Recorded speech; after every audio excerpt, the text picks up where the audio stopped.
Tiandam, Tianda Rudraz.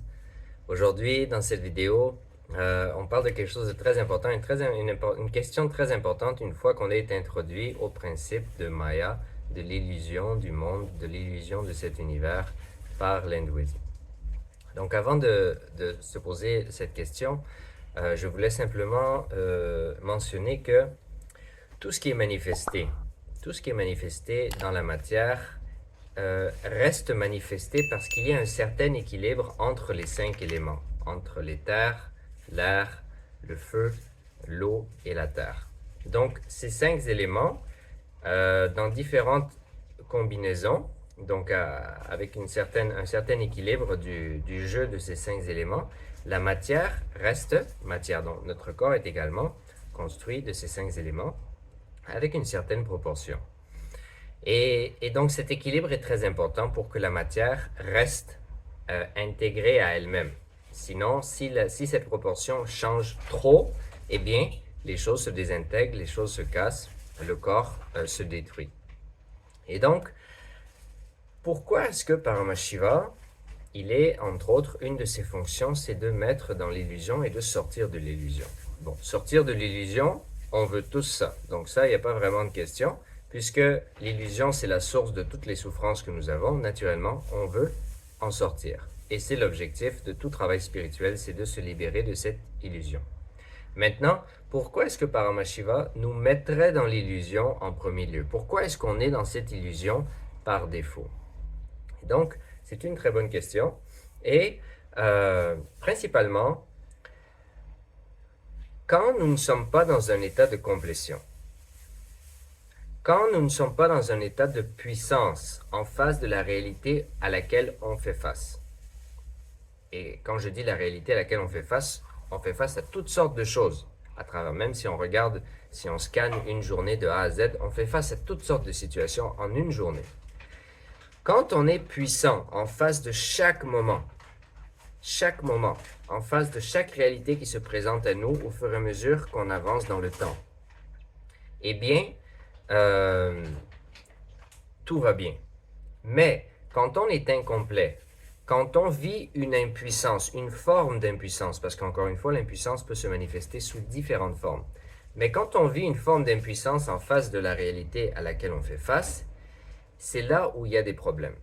Donc, quand on vit de l'impuissance, on manifeste des états de basse fréquence, des états destructeurs, la colère, la dépression, la tristesse, la faiblesse, les maladies, toutes sortes de choses, toutes les choses négatives qu'on veut se libérer de durant notre expérience humaine, ce sont des réalités qui sont créées parce qu'on vit un moment d'impuissance.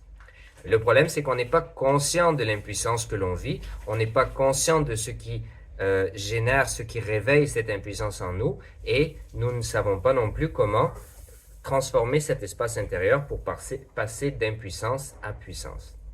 Et quand je dis puissance, je dis une puissance qui fait en sorte qu'on ne peut plus jamais redevenir impuissant.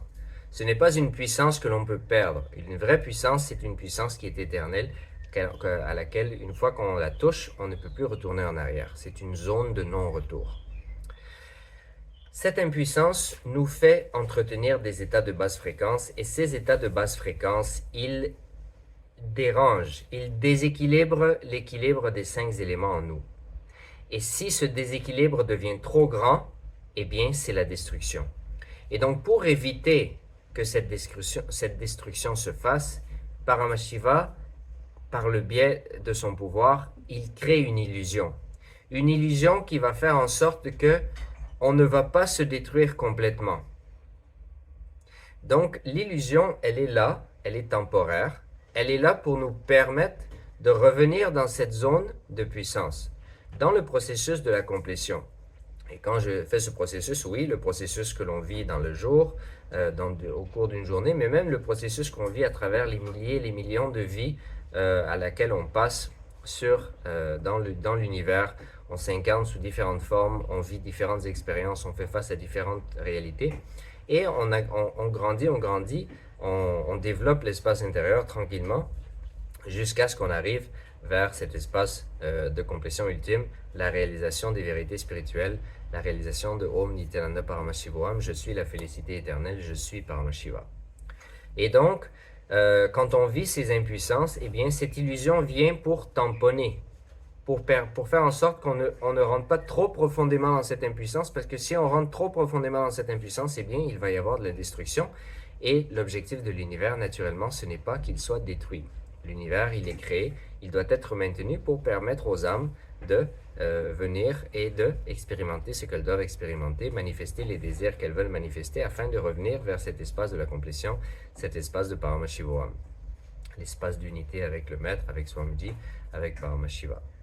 Et donc, être mis dans l'illusion, ce n'est pas quelque chose de négatif, c'est quelque chose qui est nécessaire jusqu'à temps qu'on atteigne la maturité requise pour pouvoir revenir vers cet espace de puissance par nous-mêmes et de ne pas entretenir des espaces d'impuissance pendant trop longtemps. Parce que les espaces d'impuissance, ce sont des espaces destructeurs. Et si on les entretient pendant trop longtemps, parce qu'on est inconscient et qu'on ne réalise pas ce qui se passe, eh bien, cela va mener à la destruction et cette destruction ne peut pas avoir lieu. Paramashiva Shakti, qui est la déesse de Paramashiva, elle est responsable de faire en sorte que l'univers reste et soit maintenu. Et donc, Paramashiva Shakti, elle crée des illusions, l'illusion nécessaire pour permettre à chaque être de ne pas s'autodétruire, parce qu'elle doit entre autres assurer la perpétuité de la manifestation de l'univers.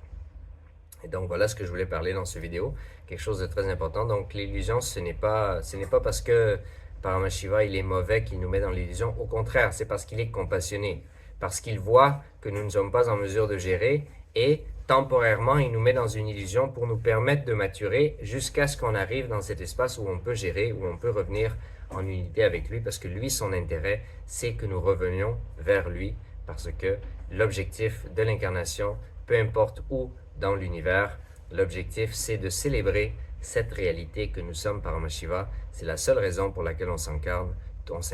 Tout le reste, bon, c'est un bonus, c'est des histoires d'une certaine manière, mais ce n'est pas l'objectif de la vie dans l'univers. Donc ceci étant dit, merci beaucoup. Donc on travaille, on revient vers Paramashiva en étant l'observateur de l'observateur, le témoin du témoin, le sakshi du sakshi. On se rappelle du Mahavakya, de cette vérité ultime. Je suis Nityananda, je suis l'éternelle félicité. Paramashivoham, je suis Paramashiva. Donc ceci étant dit, merci beaucoup. On se voit dans la prochaine vidéo. Nityananda. Har Har Mahadev.